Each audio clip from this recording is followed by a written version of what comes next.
Card सफ़ेद farm थे और ये हर साल मुहर्रम अल हराम में स्याह कपड़े ज़ेब तन किए आज़ादारी में पेश नज़र आते थे। चार्ली अली कार्ड की वालदा हैदराबाद के हर मातमी जुलूस में नजर न्याज करती थी। वो सिंध के महकमा एक्साइज में इंस्पेक्टर भी रहे। वो अपना वक्त कदमगाह और अशरफ शाह के पड़ में गुजारते थे। अली कार्ड ने अपनी अंग्रेज बीवी से कहा वो मोमिन होना चाहते हैं।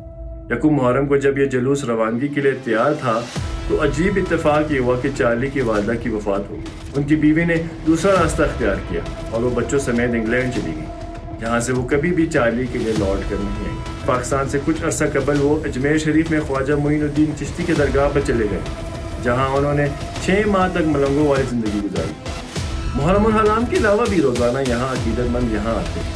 अली कार्ड का पड़ यहाँ से सिर्फ 10 किलोमीटर दूर है।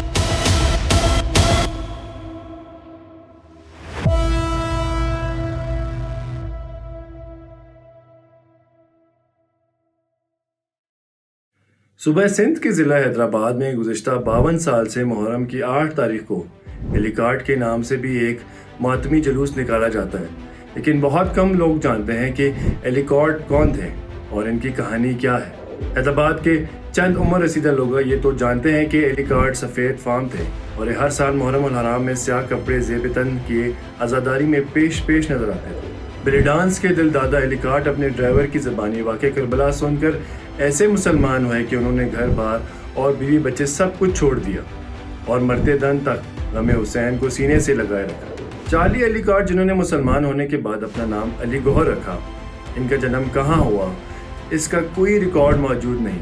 ताहम इन्हें अली कार्ड से अली गौहर बने 82 साल हो चुके। इनकी वालदा भी इमाम हुसैन की नियाज किया करती थी। हुकूमत सिंध की मुरतब करदा इंसाइक्लोपीडिया सिंधियाना का दावा है कि अली कार्ड और अली गौहर की वालदा लेडी डिफरेंट अस्पताल हैदराबाद में मेडिकल सुपरिटेंडेंट थी और इनके वालिद आर्थर सिडनी कार्ड हैदराबाद और मीरपुर खास में कलेक्टर थे।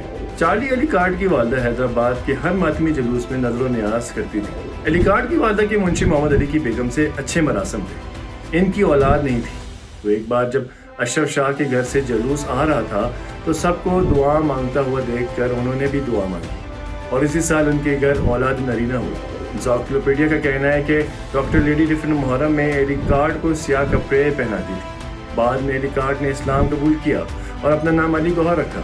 वो सिंध के महकमा एक्साइज में इंस्पेक्टर भी रहे। वो अपना वक्त कदमगाह और अशरफ शाह के पड़ में गुजारते थे।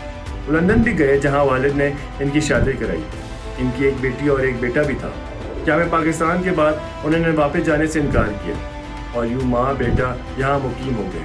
अली कार्ड ने वफात 1971 में हुई और अशरफ शाह के पड़ का नाम अली कार्ड के नाम से मशहूर हुआ। वाज़ेह है कि पड़ सिंधी में इस इलाकों को कहा जाता है जहाँ अलम लगाया जाता है और जुलूस का जुलूस निकाला जाता है। कदीम हैदराबाद में हर इलाका वहाँ के रिहायशी अफराद के पेशे के लिहाज से आबाद हुआ और तालपुर हुकूमत में हर जगह पड़ और अलम बनाए गए। अली कार्ड ने अपनी अंग्रेज बीवी से कहा वो मोमिन होना चाहते हैं।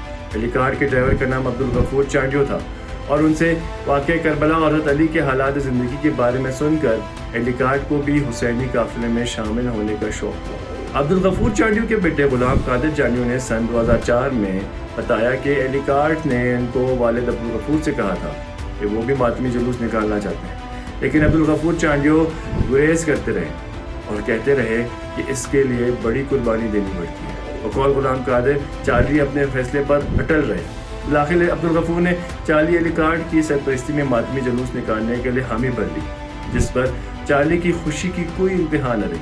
हैदराबाद के पक्के किले में चांडियों की मां बारगाह से पहली बार जुलूस का जुलूस निकालने की तैयारियां की गई। यकूम मुहर्रम को जब ये जुलूस रवानगी के लिए तैयार था तो अजीब इत्तेफाक ये हुआ कि चार्ली की वालदा की वफात हो गई। गुलाम कादिर बताते हैं कि बाबा अब्दुल गफूर ने अली कार्ड को याद दिलाया कि उन्हें पहले ही बता दिया गया था कि इस काम में बड़ी कुर्बानी देनी पड़ती है, जिससे अली कार्ड का ईमान और पुख्ता हो गया। अली कार्ड ने सुबह को वालदा को हैदराबाद के शुमाल में वाक़ गोरा कब्रिस्तान में तदफीन की और शाम को अपने गम को भूल कर और स्याह कपड़े पहनकर नंगे पाँव मातम में शामिल हुए। गुलाम कादिर चांडियो, जो अली कार्ड के साथी रहे हैं, बताते हैं कि अली कार्ड ने अपनी अंग्रेज़ी बीवी को बताया कि वो मोमिन होना चाहते हैं, इसलिए उनके सामने 2 रास्ते हैं। पहले ये कि वो भी मुसलमान हो जाएं और दूसरा ये कि वो वापस इंग्लैंड चली जाएं और अपनी ज़िंदगी गुजारें। उनकी बीवी ने दूसरा रास्ता अख्तियार किया और वो बच्चों समेत इंग्लैंड चली गई, जहाँ से वो कभी भी चार्ली के लिए लौट कर नहीं आई। چارلی اب علی گوہر بن چکے تھے۔ قیام پاکستان سے کچھ عرصہ قبل وہ اجمیر شریف میں خواجہ معین الدین چشتی کے درگاہ پر چلے گئے، جہاں انہوں نے 6 ماہ تک ملنگوں والی زندگی گزاری۔ 6 ماہ بعد حیدرآباد لوٹ آئے اور بقیہ تمام زندگی اپنے ڈرائیور عبدالغفور کے پاس رہ کر گزاری۔ 17 اپریل 1971 کو چارلی علی کارٹ کی وفات ہوئی اور انہیں اسی ماتمی گنبد میں دفن کر دیا گیا جہاں وہ رہتے تھے۔ حیدرآباد میں ماتمی جلوس کی ایک طویل تاریخ ہے۔ کراچی سے قبل حیدرآباد سندھ کا دارالحکومت تھا۔ انگریزوں نے جب سندھ کو فتح کیا تو اس وقت سندھ پر تالپور خاندان کی حکومت تھی، جو حیدرآباد، میرپور خاص اور خیرپور ریاستوں میں تقسیم تھی۔ تالپور شیعہ مسلک کے پیروکار تھے۔ حیدرآباد میں قدمگاہ مولا علی کے نام سے زیارت موجود ہے۔ تاریخی کتابوں کے مختلف حوالوں کے مطابق سندھ پر میر کرم علی خان کی حکومت کے دوران شہنشاہ ایران فتح علی شاہ نے حضرت علی کے قدموں کے نشانات والے پتھر بطور تحفہ بھیجا تھا۔ کلیات سید ثابت علی شاہ کے مصنف مرزا عباس علی بیگ لکھتے ہیں کہ بادشاہ نے سید ثابت علی شاہ کے ذریعے دیگر طائف کے ساتھ یہ قدم بھیجے، جس کو تبرک کے طور پر پکے قلعے میں رکھا گیا اور ان کی زیارت بنائی گئی۔ حیدرآباد میں ماتمی جلوسوں کے منزل میں قدم گاہ ہوتی ہے۔ یکم محرم سے لے کر عاشورہ تک جلوس یہاں پر سلامی دیتے ہیں یا یہاں پر اختتام پذیر ہوتے ہیں۔ محرم الحرام کے علاوہ بھی روزانہ یہاں عقیدت مند یہاں آتے ہیں۔ علی کارٹ کا پڑ یہاں سے صرف 20 کلومیٹر دور ہے۔